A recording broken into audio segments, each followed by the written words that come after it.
अवसर अनुपम, वर्ष शताब्दी अवसर अनुपम, संगठन विस्तार करें। ध्येय समर्पित समरस जीवन,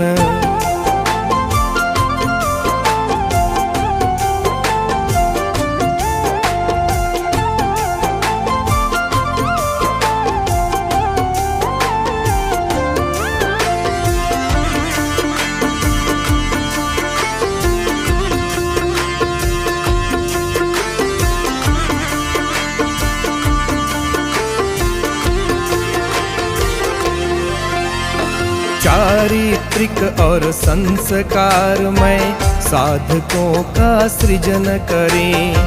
राष्ट्रहित की साधना में नित्य साधक सभी बने।